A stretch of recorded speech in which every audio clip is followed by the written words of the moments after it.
Hey guys, how's it going? This is Mike with another MLS updater, and today we're going to be talking RSL. Real Salt Lake Fire reached the playoffs once again, finishing seventh with a victory over the Portland Timbers on the final day of the season, a 3-1 win which secures seventh spot. I'll be talking with Alex Moa, who has been following RSL for a while now, and we'll be giving a little bit of a dive into the season they've had and a look ahead to their game against Austin in the first round of the playoffs. Voda Hidalgo. RSL hoping to finish Portland off. And this is Leffel's end, and it's Hidalgo! That does it! Okay, I'm here with Alex. Alex, how you doing, buddy? I'm doing great, and I'm glad to be here. Bright and early for me, but yeah, no, it feels good. Glad to talk some RSL. Thanks for getting up nice and early for your side with the time difference to get this recording. Can you let people know just to kick off about your time following RSL and how it's been with the club? Yeah, no, it started off a lot better than it's been. I started following the team really passionately probably in 2009 when we won MLS Cup, obviously, and then I was like 13, 14 during the championship run. Well, short of the championship run in 2013 against Kansas City, and that was like the perfect age to really get into soccer, I feel like, especially building up to the 2014 World Cup. So I started following them like religiously at that point and started covering the team last year, about the middle of last season. So I've been doing that for like a year and a half now, and I do a weekly podcast called RSL Sundays with my co-host Ethan. And we've been doing weekly RSL podcasts now for the whole season, and there have been some ups and downs, but it's been a really fun time. And we do our best for we're all the post game press conferences and stuff like that. So we try to get to the real hard hitting questions. But yeah, that's pretty much what we do. Oh, excellent. Like I say, we've got RSL now. We're recording this going into the playoffs, which maybe 2 games ago, after speaking with you before that, maybe not so confident about being in. Yes, very late with a fantastic win at home over Portland, and that must have been something that was maybe not expected, but such a massive relief with and some excitement to go with it.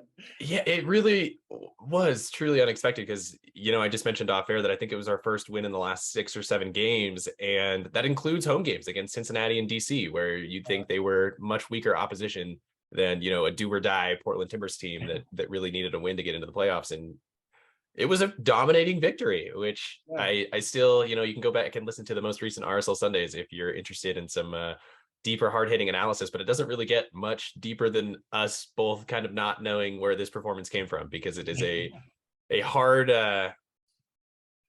new path in a new direction from what they had been trending towards. So yeah, if anything, it is, as you mentioned, exciting and pretty out of nowhere. So yeah, 2 wins in the last 9 MLS games leading into this dropping down, and both yourselves and Minnesota were both on a poor run of form going into these into decision day, knowing that had to be done. And I guess is it quite a nice bonus also to get the win against rivals Portland Timbers? Oh yeah, lost to in the semifinals. It's definitely, you feel for, or I guess I do, I can't speak for the fan base, but feel for Portland and what they're going through right now with ownership. So that takes a little bit out of it for me, I think, just because, it's tough to kick them while they're down, but it's also great to kick them while they're down, because it does feel good to knock Portland out after I was in the game actually in Portland for the Western Conference final, and it was just so bitter and just extremely hard to watch. So yeah, it definitely feels a little extra nice for sure. It's good to hear. It's nice to hear the friendly rivalries have got a little bit extra to them at times. And the Portland fans were great. They traveled. They were extremely loud. So props to them for sure. Oh, excellent. So I guess that's one thing I was going to touch on later, but maybe it's the right time. Like you're looking at the support base, it's the 11th highest average attendance in MLS this year. It's up near just over 5,000 fans on average from last season. How has it been around the stadium, especially through the good parts of form and the bad parts of form, but to still have such a good support each week?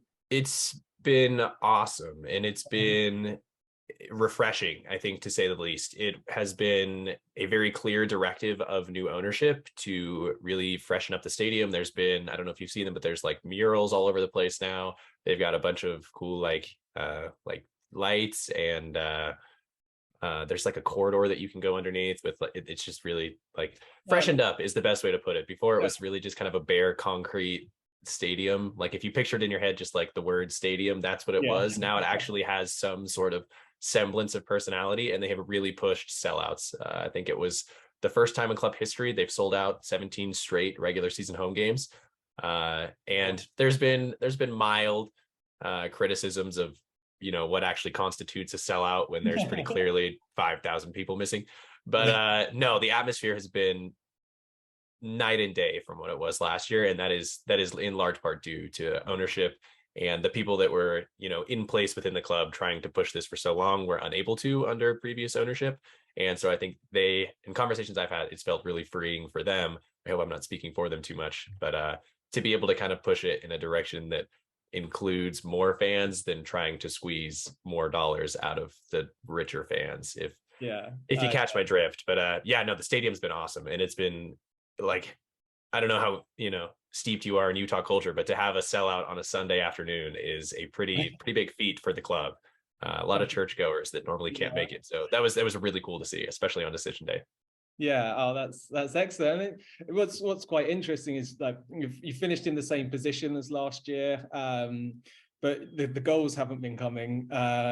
You've scored 43 this year compared to the 55 last year, but conceded far less, 45 compared to 54 last year. So the games haven't been quite as exciting, maybe a lot more nervous, sort of close matches each week. How has that been as a fan? You know, it's hard to say because the season feels almost identical to me. You know, you have our head coach last year, Freddie Juarez, leaving midway through the season, and then Paulo Mastroeni brought in as interim. And then those were the games that got a little wild, where we would win games 4-3. I remember one in San Jose. We went to a back three, and that kind of worked, kind of didn't. And so I think this season was really just fine tuning the back line. But so that leads to conceding fewer goals. But unfortunately, like, we're in the exact same spot we were last year, needing a win on decision day to get in and a little bit of help from other teams. So it's hard to say that it really feels any different. I guess the games were a little bit closer, but not any less stressful, if that makes sense. And, you know, just such a poor run of form down the stretch was also pretty similar to last season, and then pulling a decision out of nowhere, or a game out of nowhere on decision day. So yeah, it feels pretty similar, honestly. I can't, like, eerily similar and like unfortunately similar. Yeah. And how is that making you? How's it making the fans and the people around the club? How's the backing behind Mastioni as the manager? What he's done from the interim part to now being the full-time coach? It's a really good question, and there's probably not a super satisfying answer. There seems to be, just based on RSL Twitter, which is not the best place probably to gauge the vast majority of the fan base's feelings, but there is a contingent of fans that think the only way forward is unbridled optimism, thinking that every single game is a win, and every single game that is a win is a step in the right direction. And then there's others that are looking for kind of a complete overhaul of both the coaching staff and the front office, very similar to what the Utah Jazz just went through with the same ownership in Ryan Smith, in like seeing this thing that's clearly not working or not going to be good enough, and then cleaning house, and then bringing in like a new regime, if you will. And so I think a lot of fans probably fall into one of those two camps, that if the team had missed the playoffs, it would have been perhaps a positive because it would have spurred on some change a little bit quicker than I think we're going to see it now. But then there's others where you kind of can't deny the fact that Pablo Mastroeni just went to a Western Conference final with a roster that probably didn't deserve to be there. And so, like, how much of that is earned, and how much does he deserve, you know, another opportunity to go for that? But the team finished in the same spot, so it's hard to really recognize any progress. But they did it without, you know, as I'm sure we're going to mention, Damir Kreilach and Bobby Wood for the vast majority of the season. So I think there are definitely some positives. I don't know that there would be too many fans, with the pitchforks out for Pablo, and I think that's probably fair. But I don't think there would be too many that would be upset to see the team go in a new direction if that were to be the case. Yeah, he seems to be very much sort of on the fence at the moment, and he's extremely enigmatic because I've been in the room a lot with Pablo, answering post-game questions and things like that, and he probably, admittedly so, places a lot more emphasis on mentality than he would on like tactical approach. And that is kind of I think where, like, if you as a soccer fan, wherever you fall on that is probably where you fall on Pablo Mastroeni. And to an extent, like, I would love to see a coach break things down a little bit more tactically. Our approach all season has really been to get balls into wide areas and cross them into our forwards, who are statistically not very good in the air, but seemingly we do it every week. But then he pulls out a game like Portland, where I think that one largely comes down to the mentality. And I think we came out to play that game. And like, if we go on a run, it's hard to really negate the impact that has. So I don't know. I think it's a really interesting conversation that a lot of very rich people in the organization are going to have conversations about in the off season. But yeah. Yeah, I imagine it's going to be very difficult for them to really like put their votes one way. It is. And yeah, and I think had he not made the playoffs last year and not made the run that he had, he probably doesn't get signed on in the offseason. And it feels kind of similar this year. Like, if he hadn't made the playoffs, that was, that's pretty clearly been the team's bar for the better part of a decade now. So he did it, and I guess we'll see where it goes from here. But yeah, and like you say, he's done it with some difficulties as well on the roster. Absolutely. Damir Kreilach has been injured. Bobby Wood, like you've just mentioned. Yeah, you've lost Albert Rusnak before the season started. So there's big changes. There's been big players amongst the squad, and he's had to deal with a lot of difficulties. And that's something that for every manager is going to be very difficult to really get the best out of their team, knowing that some of our best, more attacking players are missing.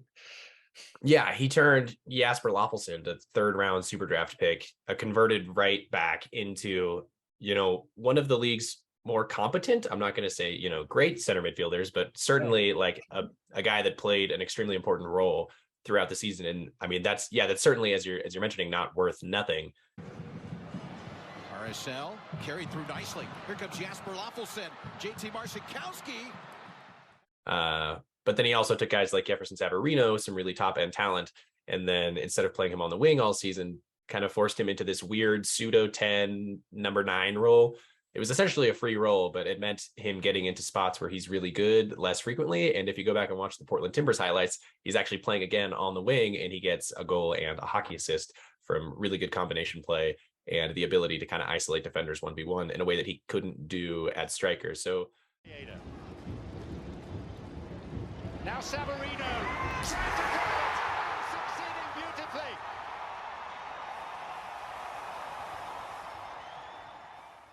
I think wherever there was, kind of a tactical advantage, he kind of, tied his hand behind his back in other ways as well. So, but yeah, navigating the injuries was a big thing. It mostly boiled down to playing Sergio Cordova, a guy we brought in on loan from one of our sister clubs, from David Blitzer ownership. And he came in as a winger and played almost exclusively, from the jump at center forward. And he played a very, very long time with no goals and no assists, and was never seeming to be subbed out ever. But then he ends the year with 9 goals. So it's Savarino steps away from Brugman. Onto the right side it goes. This is good for the visitors. Watch out. Herrera in the area, plays it across. They score!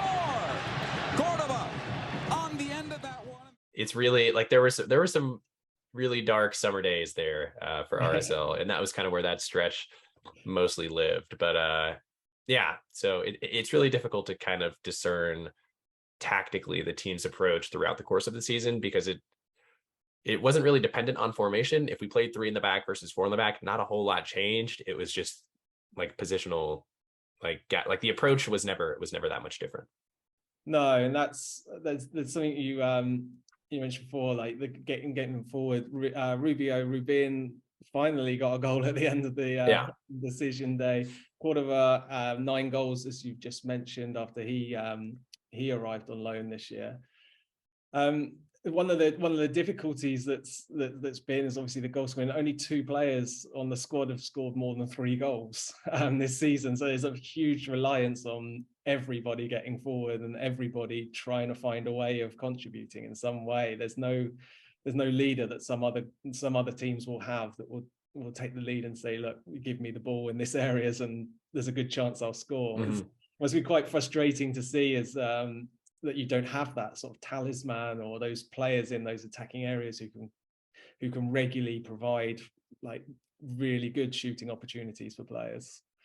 Yeah, and that guy was Damir Krylak, which is part of the frustration. I think he had 16 last year, so he was that guy. And losing him, there really wasn't a replacement. The next would be Bobby Wood, who then also goes down essentially for the season. And you make a good point that you're getting goals from everywhere, but you're not getting nearly enough of them. So I think we started off the season with it's like 3 games in a row that a defender scored on a corner or a set piece, and we won a lot of those games, and it, shockingly, it wasn't sustainable. And those goals dried up sooner or later. And I don't know when the last time we had a defender score that wasn't named Andrew Brody. It's been a long time, but yeah, and that's part of the reason that you talk about a talisman. Having Jefferson Savarino, he should be that guy, and he was not that guy in my opinion for a large part of the season because he was played in a position that wasn't conducive to his best attributes, which was going at guys 1v1 and creating space for himself.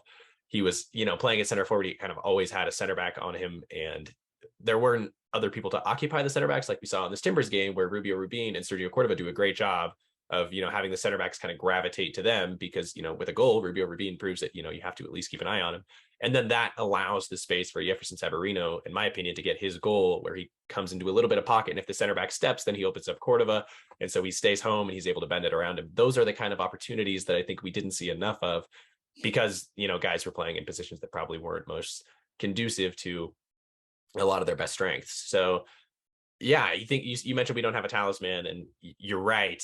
And I think we spent a lot of the season trying to make Sergio Cordova that guy. And I don't know that there was ever the evidence that he could be that guy. 9 goals isn't nothing, but for his minutes, he was scoring just under 1 every 3 games, which is certainly not, talismanic numbers, if you ask me. But yeah, certainly missing that. And a lot of that comes down to spend too. If you look at our summer transfer window, we brought in LAFC's like 5th string striker, brought in a guy who wasn't with the club for the last year and a half in Brian Oviedo, and then 20-year-old kid from Nottingham Forest that was pushed out because he wasn't getting minutes in Brian Ojeda. So it's not like we had, it's not like we went out and got that guy, so it's kind of, it's not all on Pablo. A lot of that to me then comes down to ownership in the front office and their inability to get a guy like that across the line.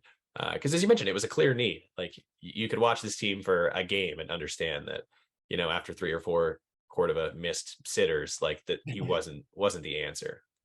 No, and it's been hard to see. Like from an outsider looking in, some of the transfers as well look like ones for the future. Luna's come in and he's got some time off the bench and played. But he's a USA under 20 player. He's someone who's shown some flashes when he's come on. But again, it's someone who's probably they're looking for in next season to start making a little bit of an impact. And they shouldn't be. I mean, he could very well be a guy for the present. I mean, you look at this Timbers game and Bodie Hidalgo, and I'm not going to, speak ill on him, but he had 53 career MLS minutes coming into this game. And I watch a lot of the Monarchs too, our second division team, and he hasn't been like lights out for them either. So it's extremely interesting for me to try to parse out why Diego Luna isn't getting these minutes, because I don't think there's anything that Bodie Hidalgo does that Diego Luna could not. And like the clubs express the idea that they want to bring in these kids like Diego Luna, play them and then sell them, but they don't seem to be able to trust them at any point in that process. A similar one would be Pazil Orozco, who I talk about ad nauseum on our podcast, who is a young 18-year-old center back for the Monarchs who came in, had a really good couple of games for RSL early in the season, and then was immediately shipped back down to the Monarchs and never saw the first team again for the remainder of the season. And it's that inability to play the kids through their lumps that I think has really set RSL back in the transfer market at large, but especially with homegrown talent, just because there doesn't seem to be the want or the desire to really see these kids proceed through their lumps, and they only want to play them when they're ready. And it's just not a winning formula, I think. Diego Luna's only had a handful of starts this season, and they've come in really inopportune times with heavily rotated teams. I'm thinking away to Atlanta, away to LAFC or LA Galaxy, I can't remember.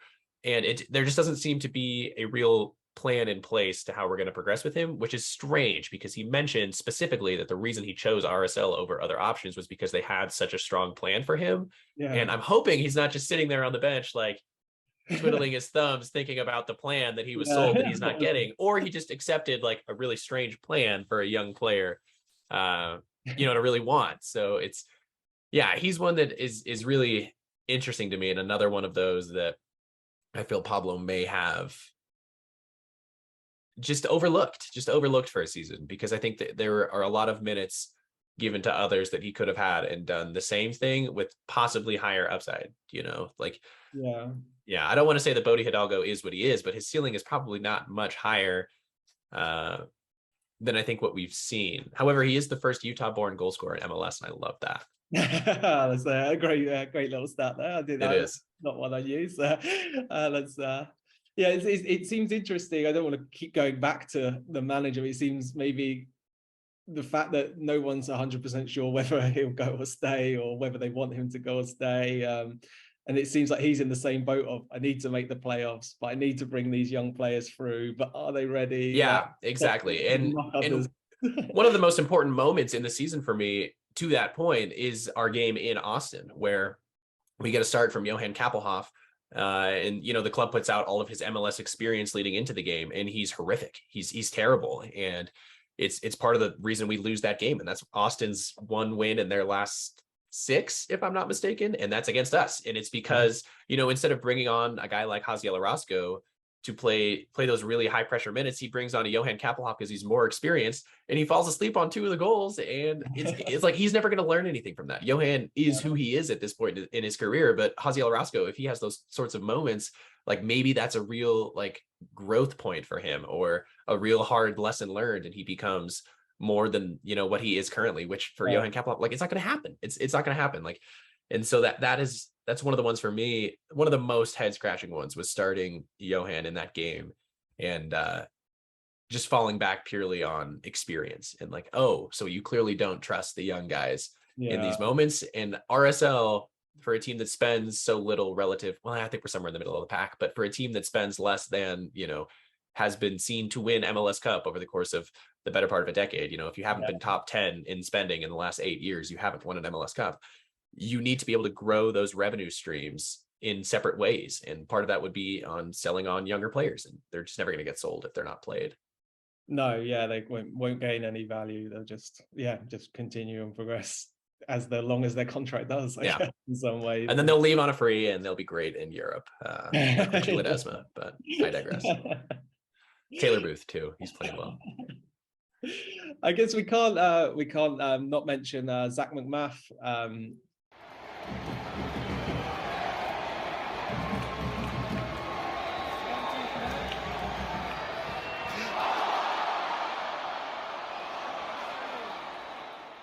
Ten clean sheets, the 4th best defense in the league. So as a group, the manager's really got the defense as one of the strongest going into the playoffs, and that's something that must bring a lot more positivity and a little bit more sort of confidence going in, like knowing we may not be able to compete with the high scoring teams goals wise, but we can probably limit them and try and maybe make the game more an RSL game rather than an Austin game when you go to them.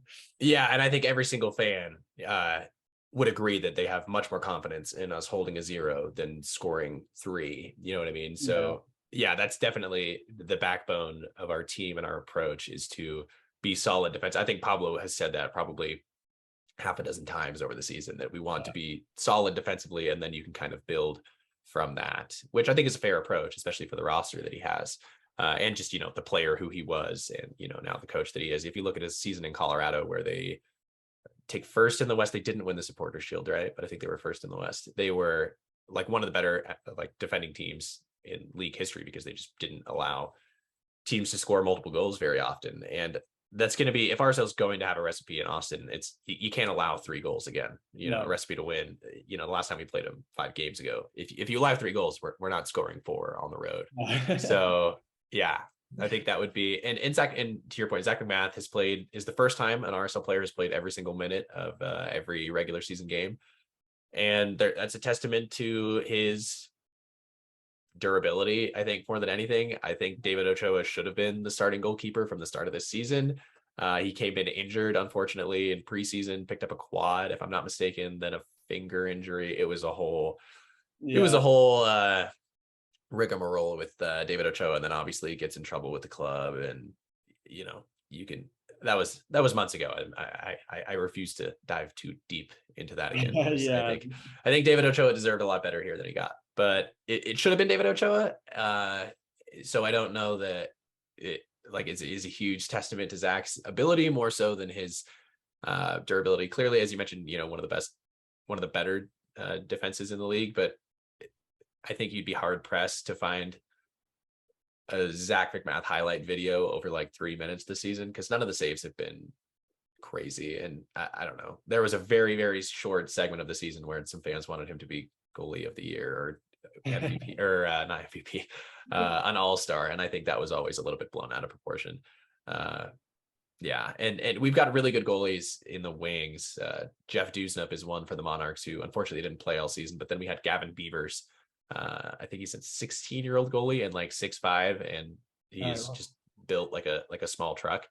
And I think for next season, I would keep an eye on him, maybe nipping at Zach's heels just a little bit.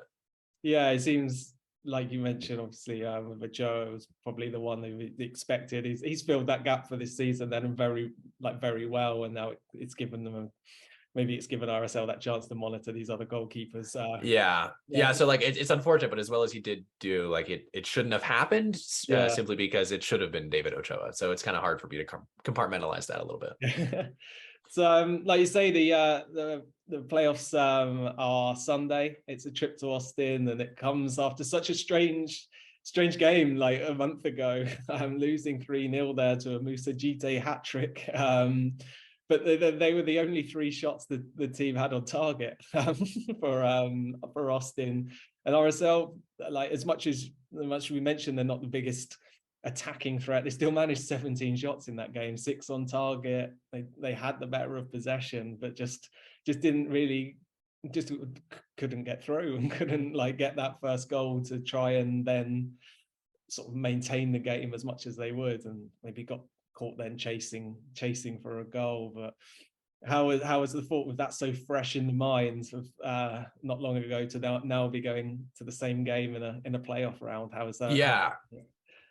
It's going to sound like a cop-out, but it's a totally different team. If you look back at that RSL lineup, you're missing Marcelo Silva starting center back. You're missing Pablo Ruiz starting center mid. You're missing Jefferson Savarino, far and away the best player on the roster. And then you're missing the 9 goals of Sergio Cordova. So it's really hard to analyze this upcoming game through the lens of that one, simply because you were missing so many pieces. And you had Johan Kappelhoff give away essentially 2 goals, which it's really tough to pin it on one player, especially a center back, because you just, morally as somebody that played that position through high school, it's hard for me to say that it's ever one guy's fault, especially that far back on the field. But he did have 2 really bad giveaways. And in this game, you're likely going to miss Aaron Herrera. He picked up a hamstring, didn't play in the game against the Timbers. I would be surprised if he was rushed back. But there are reports that Damir Kreilach has been in training. Again, a guy I would be stunned to see play any minutes at all, let alone any of significance. But it is something to probably keep an eye on, because, as you mentioned, with probably jobs on the line, wouldn't be the craziest thing in the world to maybe see them rush him back a little bit before he's ready, which is what they did to, initially get us to this point where he has been injured all season. So, use that for however you will. But I think it's a very different team than played Austin last. And Austin's not on, scorching form either. Yeah. So if you were ever to have to play a 2 seed, like Austin's probably the one to play. And that's no slight on them. They whooped us 3-0. So it's not like, I think they're incapable of doing it again. I just think if ever a team were coming in at a similar pace to us, it is unfortunately for them, Austin. And I think we see a very similar lineup to that we did see against the Timbers. And that's, again, a very different look than Austin saw last time. We were in a back three with Aaron Herrera the last time we played them, pretty much a converted right back to center back. And then, of course, Johan Kappelhoff. So if you play a more standard 4-4-2 like we've been wont to do as of late, I think the game looks a lot different. And as you mentioned, RSL controlled the large portions of that game. I think, it was probably unfortunate that they came in 0-0 at halftime. And I think if you are able to grab a goal early, and that sounds so cliche and lame, but Yeah. I truly do believe if in that Austin game, a month ago, if they go into halftime up 1-0, I think that last 45 minutes plays out really differently. And I think there is reason to believe that is a distinct possibility going into this game. Yeah, I completely agree, because I feel like some of those goals and the mistakes that were made were from the fact that you were trying to chase the game. Like it was absolutely need the points desperately. Yeah. So the scoreline maybe doesn't completely doesn't reflect the performance. Yeah, totally. So is there, if you're going in, like you say, the second seed, but themselves on not the greatest run of form. Driussi's not really banging in the goals as he was maybe a month ago and previous to that. So is there a lot of confidence going into this game? How are you feeling? No. There's not a lot of confidence. I don't care how bad their form is. They're still Austin. I mean, they're still second place in the West, and they're still at home. Like it's exactly the same as last season. Like we shouldn't have won any of the 2 playoff games, 3 considering the Kansas City one. We shouldn't have won any of them when we won all 3 and made it to a Western Conference final. It feels exactly like that. Like there's no, like, the logical money, the smart money is on Austin. And if I had to bet, that's probably where, I'd probably bet on RSL because I'm a really bad gambler, but if I had to, it would probably be on Austin. And I think that's fair. And I think that's a role that RSL likes, frankly. We hear this a lot, that they like to be the underdogs. I truly think that might actually be correct, because then Pablo can use that as fuel to kind of build these mentality spiels and pep talks. And I think those are not worth nothing. I think, if the last 2 seasons have taught us anything, it's that actually does matter in a tangible way. I think that being able to amp guys up like that, I think is a real skill set of his. And I think he's going to do it again. And so does RSL have a chance? Yes.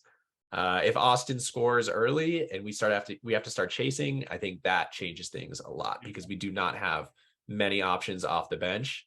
The one you'd be looking at would be Anderson Julio. And, the one knock on him has been, if we're chasing a game and the other team sits really deep, his best attribute is his speed. And if he can't get in behind, he doesn't really offer a whole lot. I don't subscribe to that theory. I think he's a much better player than that. I think he should be getting starting minutes on the wing. But very few agree with me there. So take that for whatever it's worth. But I think, as you say, RSL, I think, has a distinct chance. And I do see the pathway for them to win this game. It's not like LAFC on the road would be a very different conversation. But I don't know. It's really, really tough to guess with this team, because they shouldn't have won at home to Portland if their form or, any of that kind of non-tangibles were impactful, and they clearly weren't. And the team came up and showed out. You got goals from Rubio Rubin, his first of the season in like 32 games played. And your first from Bodie Hidalgo, a guy that had 53 career MLS minutes. So when 66% of your goals are coming from those guys, how much can you actually read into what's coming in the next game? I wouldn't be surprised at all if Diego Luna gets a start and then comes up with 3 goals, despite having not played consistent minutes for, the better part of the latter half of the season. So we're going to have to see. I have fingers crossed. I'm extremely excited for the game. I'm just happy I get one more week of RSL, but I don't know that I could put any reasonable amount of money on RSL to win this game. No, it's going to be, like you say, it's going to be really exciting to see, because as much as the differences in styles and the finishes to the season.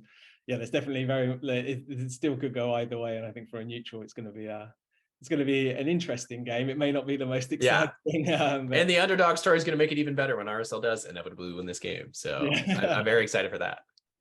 Brilliant. Thanks, Alex. Really appreciate you giving up some time. Thanks for having me on. We'll be glued to the television on Sunday, looking to see how you get on, to see if you get an extra week. Will do. Yeah, I'm hoping for it.